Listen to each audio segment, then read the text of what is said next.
Alice! What? I got a letter from the president. You got a letter from the president? Yes. Can I read it to you? Yeah. Oh my God. Dear Ignition Show, Ramon and Ellis, thanks for your letter to me. I watch Ignition Show several times a week. I can't watch them all when they come out, but I let them pile up, and so I watch them several times a week. I love the show. It's very good. Ramon, love your socks. Ellis, love your hair. You guys are smart, and you guys are helping save small businesses. So I'd love to be on your show. Please contact my staff, and we'll schedule a time that's convenient for both of us to be on the Ignition Show. I can't believe President Obama is going to be a guest on our show. No, I didn't say President Obama. No, president of the Milwaukee Roof and Siding Company in Milwaukee. Thanks, Obama.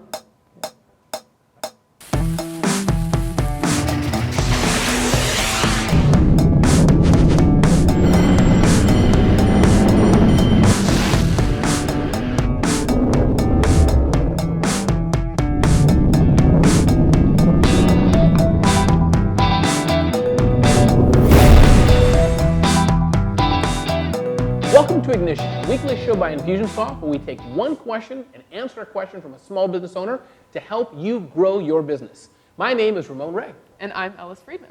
And Ellis, please tell people how in the world can they reach the Ignition Show and get on the show and ask questions, give answers, and just talk to us? If you want to do all the things, you can email blog@infusionsoft.com. Awesome. So let's get the show on the road. Ellis, what is our question of the day? All right, our question of the day is from Tony. I've recently hired my first employees, 3 of them.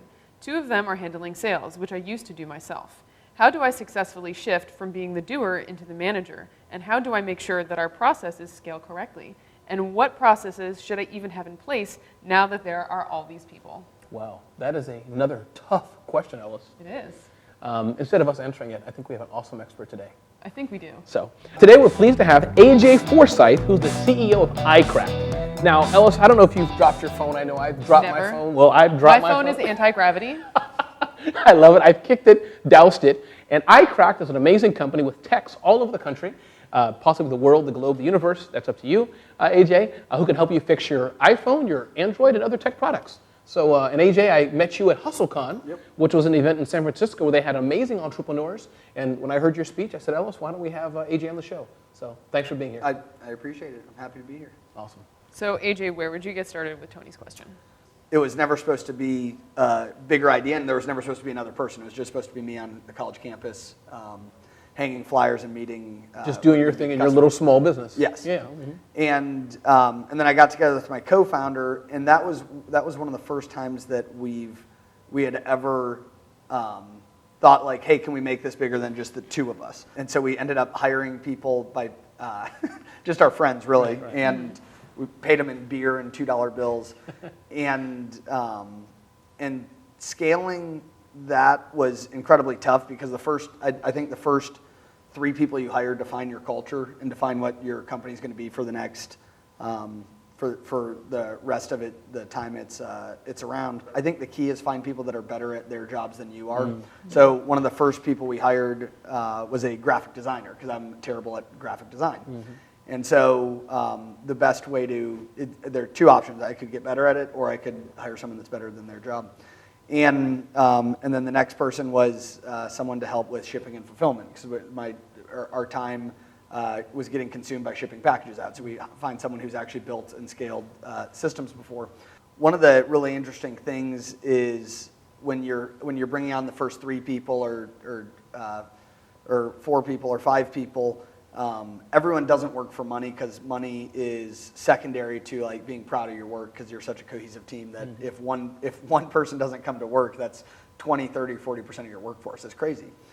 And really finding people that are passionate, that you enjoy being around, that you want your company to be reflective as you're scaling up to tens of people or hundreds of people. Finding that first core group that embodies what you want your culture to be and what your company to be is so wildly important. So like when you started shifting from like things you did to having people do them for you, like how did you handle that transition? Because it sounds like that's kind of what Tony's going through. Yes. So like what can he do to be better at managing and kind of let go? Like what experience did you have with that? So one of the mistakes that I made was micromanaging too much. And more than micromanaging, it was, should I delegate to have this person do it, or should I just do it myself? And I kept finding myself, I'll just do it myself, I'll just do it myself. Or if I did delegate it, I'd be like, here's exactly how I want you to do it. And you really have to, I think it comes down to trust and just letting go and knowing people are going to make mistakes. So even if you could do it perfectly yourself, and you can delegate it with 50% chance it's going to get done correctly, you still, in order for people to learn, they have to make mistakes, and you have to kind of let go. What would you advise them then, going back to as they're trying to grow and scale? They're doing it themselves, they're selling their own pies, they don't need to hire. Slightly different model than you're doing, but what's your advice to them? How do they scale up so they can have more people selling and bringing in more money, but they're not doing it themselves? How do they do that? Man, and I think we're at 3 or 4 people. And I was like, hiring is so expensive. Like, we have to get set up on payroll. Hiring's expensive. And he's like, AJ, hiring is very expensive, but hiring the wrong people are more expensive. And I remember thinking like, oh, that's like, we need to be incredibly diligent about who we hire. So my advice would be absolutely take your time, trust your gut, and make sure do the one bad egg or one person that doesn't quite fit exactly who you're looking for can bring down morale for everything. And I think when you have 100 people or 1,000 people, 1 or 2 bad eggs, you can get away with it. But when you're 5 people and it's one person that just doesn't get along with everyone, that it can be poisonous for your culture and your vibe. And it's important to fire fast. Yeah. Yeah. It's painful, but it's my least favorite thing to do. But it keeps the company healthy. Well, it seems like Tony's already hired. He's already got his people. And so so it seems like he's trying to figure out how to kind of motivate his sales team when he used to be his own motivation because he was the sales team. So what kind of advice can you give him for being a better manager, especially for sales? You want to give people enough responsibility that they can execute on it themselves.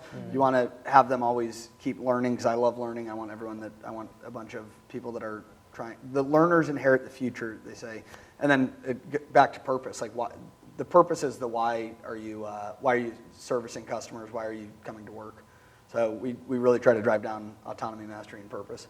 Awesome. So it sounds like Tony should really be shifting from like doing all these things to really thinking more about how to facilitate the success of the people that he's hired. Absolutely. It's very uncomfortable letting go, but if you bring on the right 3 people, letting go should be, it should feel uncomfortable, but then it frees you up to do other things, which is, I think, wildly important. Awesome. AJ, thank you so much for being here. Thank you for having me. Thank you very much. Thanks for watching Ignition Show, a show by Infusionsoft. We take one question and help your small business grow. My name is Ramon Ray. And again, Ellis, one more time, tell people how they can reach the Ignition Show. You can email us at blog@infusionsoft.com. Don't forget to check out ignitionshow.com for other interviews of the Ignition Show and to hear from awesome advice from people like the CEO of iCracked. Thanks for watching.